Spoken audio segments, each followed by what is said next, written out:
दोस्तों इस वीडियो में आप लोगों के बहुत सारे कमेंट का रिप्लाई देने वाला हूं, तो चलिए इस वीडियो को कंटिन्यू करते हैं। यहां पर आप लोगों को आज का पहला कमेंट नजर आ रहा होगा। आप में से किसी भाई ने पूछा है कि जब कतर का मेडिकल होता है कतर वीज़ा सेंटर में तो उसका रिपोर्ट कितने दिनों में आता है। तो इसका जवाब है कि जब आपका मेडिकल होता है तो उस दिन से 3 दिन के अंदर में बहुत ज़्यादा चांस होता है कि आपका रिपोर्ट आ जाए। बहुत ही कम ऐसा होता है कि 3 से ज़्यादा दिन लगे, तो ज़्यादा करके 3 दिन के अंदर में रिपोर्ट आ जाता है। अगला कमेंट यहाँ पर आप लोगों को नजर आ रहा होगा। इस भाई का कहना है कि ये भाई कतर में किसी कतरी घर में ड्राइविंग का काम करते थे। ये भाई अभी घर आ चुके हैं। अभी इंडिया में इनको 14 महीना हो गया है। तो क्या ये भाई दोबारा कतर जा सकते हैं या ये कि नहीं। तो इसका जवाब है कि आपने बताया है कि आपको इंडिया के अंदर में 14 महीना गुजर चुके हैं, तो आप 10 महीना और भी गुजार लीजिए। उसके बाद आपके ऊपर में 2 साल कंप्लीट हो जाएगा। तो 2 साल कंप्लीट होने के बाद में आपका वीज़ा निकल सकता है। हम बढ़ते हैं अगले कमेंट की जानिब। यहाँ पर आप लोगों को नजर आ रहा होगा। इस भाई का पूछना है कि अगर किसी के ऊपर सऊदी अरब में कोई नशावर सामान का मामला हो और कोर्ट में केस चल रहा हो, इसी बीच में अगर वो आदमी घर आ जाता है तो क्या वो आदमी कतर जा सकता है या ये कि नहीं। कतर नहीं बल्कि वो दुबई जा सकता है या ये कि नहीं। इसी से मिलता जुलता एक और सवाल है, हम इसको भी ले लेते हैं, उसके बाद हम इसका जवाब देंगे। सऊदी के लिए बैंड हूं, क्या मैं कतर आ सकता हूं। दोस्तों आप लोगों ने सुन लिया, सऊदी अरब में कोई क्राइम होता है जिसकी वजह से उस आदमी को अगर सऊदी अरब छोड़ना पड़ता है, तो उस क्राइम की वजह से कहीं ऐसा तो नहीं है कि दुबई में या ये कि कतर में वीजा इशू न हो। तो दोस्तों इसका जवाब है कि अभी तक तो ऐसा नहीं हुआ है। यानी कि आप जिस कंट्री में कोई भी क्राइम करते हैं तो उस कंट्री में आपका नो एंट्री लगता है। उसके अलावा दूसरी कंट्री में आप जा सकते हैं, कोई दिक्कत की बात नहीं। इस तरह अभी तक होता आया है, लेकिन आगे कुछ नहीं कहा जा सकता है, क्योंकि आप लोगों को मालूम होना चाहिए कि गल्फ में जितने भी कंट्री है ये सारी कंट्री वाले एक दूसरे के साथ में इंफॉर्मेशन शेयर कर रहे हैं, एक दूसरे के साथ में सारी चीजों को शेयर कर रहे हैं। तो जब ये जो है मुकम्मल हो जाएगा तो हो सकता है कि आने वाले दिनों में क्राइम करने वाला कोई भी बंदा अगर किसी एक कंट्री में काम करता है तो हो सकता है कि वो गल्फ की दूसरी कंट्री में न जाए। तो ये रूल अभी लागू नहीं हुआ है, तो मेरे ख्याल से फिलहाल आप जा सकते हैं। अगर आपका सऊदी अरब के अंदर में रिकॉर्ड अच्छा नहीं है तो हाल फिलहाल आपका कतर में या ये कि दुबई में वीजा इशू हो जाएगा। अगला कमेंट यहाँ पर आप लोगों को नजर आ रहा होगा, इंडिया का वर्क वीजा कभी ओपन होगा। तो इसका जवाब है कि इंडिया का वर्क वीजा कतर के लिए ओपन है, बैन नहीं है। मैं इसके बारे में कभी कभी वीडियो बनाता रहता हूं, जिसमें मैं आप लोगों को कतर के बारे में बहुत सारी जॉब के बारे में बताता हूं। लगभग 15-20 दिन पहले मैंने आप लोगों को बताया था कि 3 इंडियन भाइयों का वीजा कैंसिल किया गया था।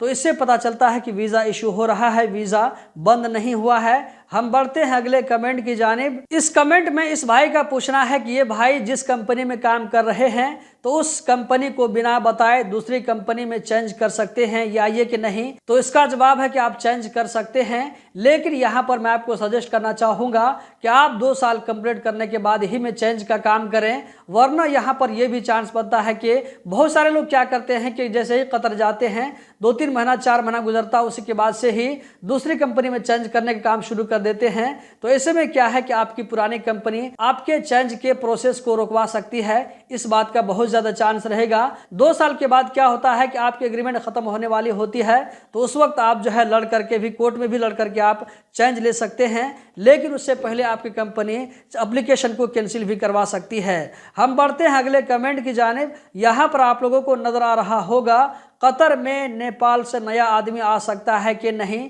बिल्कुल आ सकता है, कोई दिक्कत की बात नहीं है। हाल फिलहाल 15-20 दिनों के अंदर में मेरे जान पहचान के लोग कतर गए हैं नया वीजा पर। अगला सवाल यहाँ पर आप लोगों को नजर आ रहा होगा, आप में से किसी नेपाली भाई ने पूछा है। इनका कहना है कि इसका वीजा इससे पहले निकला था, क्यूबीसी भी हुआ था, लेकिन उसके बाद वीजा कैंसिल हो गया। आगे इसने पूछा है कि कतर में मेरा बैन है या ये कि नहीं, इसके बारे में कहां पता चला सकते हैं। तो इसका जवाब है कि आपको सीआईडी में किसी आदमी को भेजना होगा। अगर आपका कतर में कोई रिलेटिव आदमी रहता है तो उसको आप अपना पासपोर्ट कॉपी लेकर के सीआईडी में भेज कर पता करा सकते हैं कि आपका कतर में नो एंट्री तो नहीं लगा है, आप आ सकते हैं या नहीं आ सकते हैं। इसी भाई का अगला सवाल यहाँ पर आप लोगों को नजर आ रहा होगा। इनका कहना है कि इनका एज 47 साल हो चुका है, तो कतर में वीजा इनको मिलेगा या ये कि नहीं। तो इसका जवाब है कि आपको वीजा मिलेगा, लेकिन एक बात यहाँ पर यह भी है कि जब एज ज़्यादा हो जाता है तो कंपनी वाले जल्दी से लेना पसंद नहीं करते हैं। जहां तक वीज़ा की बात है तो आपका वीज़ा इशू हो जाएगा। अगर आप गल्फ रिटर्न हैं, आपके पास में काम करने का तजुर्बा है, तो ज़्यादा चांस है कि आपका वीज़ा मिल जाएगा, कोई दिक्कत की बात नहीं है। अगला सवाल यहाँ पर आप लोगों को नज़र आ रहा होगा। इस भाई का कहना है कि इसके कफिल इस भाई को जल्दी जल्दी पैसा नहीं देते हैं, सैलरी नहीं देते हैं। तो इसका कहना है कि हम बिना बताए कफिल को घर जा सकते हैं या ये कि नहीं? तो इसका जवाब है कि आप बिल्कुल जा सकते हैं, लेकिन जाने से पहले आप अपना एग्जिट परमिट चेक करवा लें कि आपका एग्जिट बंद तो नहीं है। अगर बंद है तो उसको ओपन करवाना पड़ेगा कफिल की मदद से। अगर ओपन है तो आप जा सकते हैं, लेकिन यहाँ पर जो है जाने में थोड़ा सा रिस्क भी रहता है, तो आप सोच समझ करके जाएं। अगला कमेंट यहाँ पर आप लोगों को नजर आ रहा होगा। इस भाई का कहना है कि इस आदमी ने किसी दोस्त से पैसा लिया था उधारी में और बदले में इसने पासपोर्ट और एटीएम कार्ड दिया था कि जब मैं पैसा वापस कर दूंगा तो मेरा पासपोर्ट और एटीएम कार्ड वापस कर देना। आगे इस भाई का कहना यह भी है कि जब ये लेन देन की बात हो रही थी तो जिससे हमने पैसा लिया था उसका कहना था कि वापस करने के टाइम में थोड़ा सा बढ़ा चढ़ा करके देना, लेकिन अब इस भाई का कहना है कि मैंने जिससे पैसा लिया था वो आदमी मेरा पासपोर्ट और एटीएम कार्ड वापस नहीं कर रहा है, बल्कि बहुत ही ज्यादा पैसा की डिमांड कर रहा है। तो यहाँ पर मैं आपको कहना चाहूंगा कि आप पुलिस में जाकर के हेल्प ले सकते हैं। आपने जितना पैसा लिया था आप उतना पैसा वापस करें। अगर आप अपनी खुशी से कुछ देना चाहते हैं तो दे दें, वरना कतर में जो है इस तरह का सूद ब्याज का काम करना ये लीगल नहीं है, ये मना है।